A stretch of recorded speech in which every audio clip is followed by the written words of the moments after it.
Greetings fellow Guitar-aliens, Jeff Weinberger coming at you here with a new tutorial. Going to continue our discussion of David Gilmour's great solo on Comfortably Numb, his first solo. And last time we looked at the opening phrase. Today we're going to go a little further. And our special focus, of course, is on chord tones, nailing those chord tones as he does so masterfully. One thing I left out of the last video I wanted to get into a little bit today is expression. And I wasn't really emphasizing this. I was emphasizing the notes that he played more than the actual expression that went into them. But one of the expressive techniques he uses right off the bat is pick raking. And if you take your pick and you run it across muted strings until you get to the target string that you want to ring, and then let that ring open, free and clear, it sounds like this. So that's a real different sound than just going and just literally playing the note like that. If you rake into it, very different sound. So I wanted to emphasize that right off the bat was pick raking. His use of vibrato, sometimes finger vibrato, sometimes whammy bar vibrato, like here.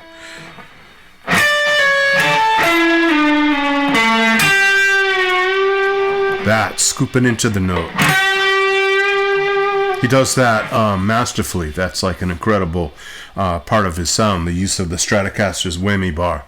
And there's lots of other players like Steve Vai and Alan Holdsworth and different people along the line that have, Eddie Van Halen, that have used the whammy bar incredibly. But David Gilmour, very underrated as far as that goes. How much feeling and expression and vocal-like tendencies he gets out of that whammy bar.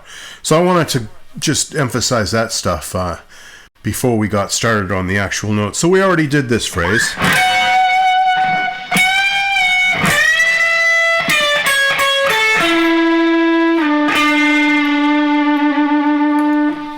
That we covered. Let's take it further. So then he's going to reiterate that little theme there. He starts again in the same place, but he goes.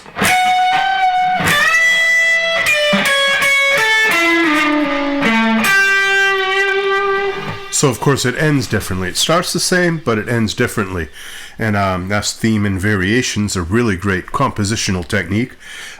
His solos are kind of compositions in a way. They're masterpieces and by themselves stand up as very strong melodies.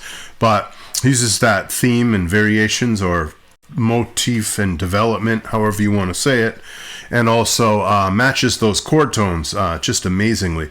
So again, we were talking last time about D and A being the main chords in this song.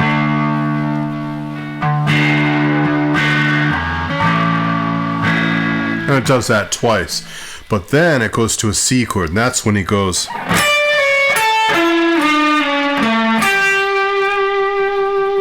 That big fat G note right there, that's a very important note. That's the fifth of the C chord. So he's nailing the fifth. One of the most melodic notes you could hit. Many vocal melodies begin on the fifth. That's a strong, strong note of the chord.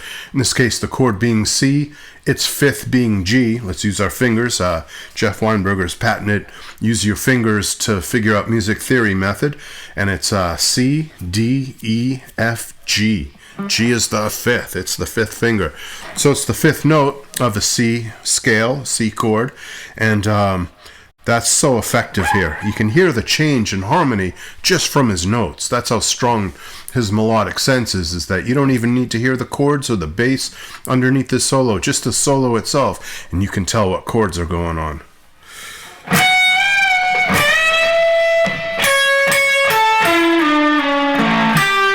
Right there. Such a strong note to have hit.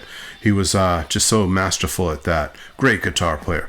So just to reiterate, here's the whole thing so far.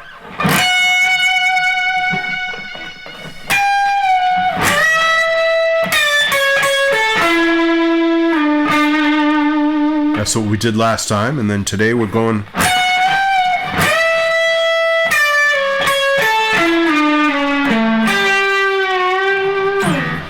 And besides those other expressive techniques I talked about, I did want to talk about a concept called the reverse bend. And the reverse bend is very expressive. What happens is you bend the note ahead of time. You already start with the note pre-bent, and some people do call this a pre-bend. And what you do is you estimate, using your ear and your sense of touch, where that note would be bent in tune, and then you drop it. After you hit it, it's already bent, and you go...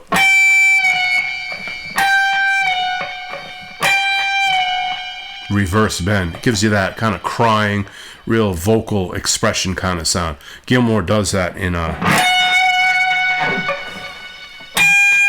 right there, that second part of the lick that he does. That's kind of a pre-bend and a release, as opposed to bending from a stationary position, which I might have done last time. I might not have studied it as hard, but in listening to it, yeah, I noticed a big pre-bend right there and a release. So that's pretty important to nail in that expression. That's pretty cool, the way he does this reverse bend and then does a normal bend. It's almost like a pedal steel guitar or a lap steel, which he plays. He plays those instruments, so he knows the real expressive effect you get from bending on those instruments. In this case, bending with our fingers. So the whole thing, once again.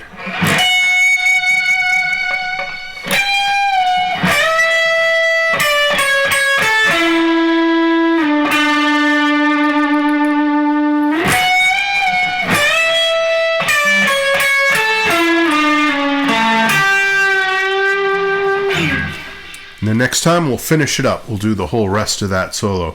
Alright, Guitar-Lalians, I hope you enjoyed that. Be sure to subscribe, be sure to like, be sure to click the notify bell, and I'll catch you later. Bye-bye.